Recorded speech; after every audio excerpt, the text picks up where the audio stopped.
Indonesia resmi menyampaikan keinginan untuk bergabung dengan BRICS, blok kerjasama ekonomi yang diperkuat Tiongkok dan Rusia. Lantas, apa dampaknya untuk Indonesia? Jendela Data untuk Anda.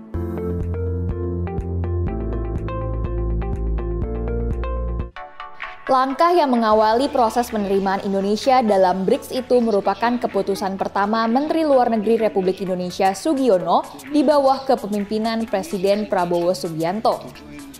Presiden Prabowo Subianto mengatakan Indonesia perlu hadir dalam keanggotaan BRICS agar Indonesia berada di semua tempat dan tidak condong pada blok tertentu. BRICS ialah singkatan dari 5 negara berkembang yang berpengaruh, yakni Brasil, Rusia, India, Cina, dan Afrika Selatan. Tujuan BRICS sendiri untuk memperkuat suara negara-negara berkembang di hadapan dominasi negara maju alias Global South atau Barat. Kini, BRICS sudah beranggotakan 11 negara dan menggandeng 13 negara mitra.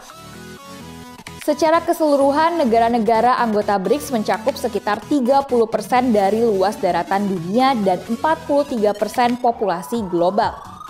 Afrika Selatan memiliki ekonomi terbesar di Afrika, sementara Brasil, India, dan Cina termasuk di antara 10 negara teratas dunia dalam hal populasi, luas wilayah, dan produk domestik bruto nominal.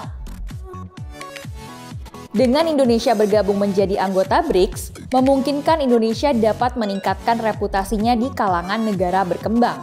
Selain itu, Indonesia dapat memperluas kemitraan ekonomi. Keuntungan besar lainnya adalah akses ke New Development Bank atau bank pembangunan yang didirikan negara-negara BRICS. Bagi Indonesia, NDB bisa menjadi alternatif pendanaan atau investasi besar dalam infrastruktur. Namun, keanggotaan BRICS bukan tanpa risiko. Bergabungnya Indonesia dapat menciptakan benturan kepentingan dengan Amerika Serikat dan sekutunya yang juga merupakan negara tujuan ekspor Indonesia.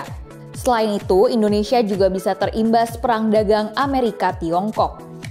Keanggotaan Indonesia di BRICS bisa memperkuat posisi Indonesia secara global, membuka peluang investasi dan menguatkan ekonomi domestik. Namun, jika tidak berhati-hati, Indonesia justru bisa kehilangan sejumlah peluang perdagangan dan pasar ekspor. Saya Guru Tadi Suryo dan tim Litbang Media Indonesia pamit undur diri. Tetap saksikan program Jendela Data atau Jeda hanya di YouTube Media Indonesia.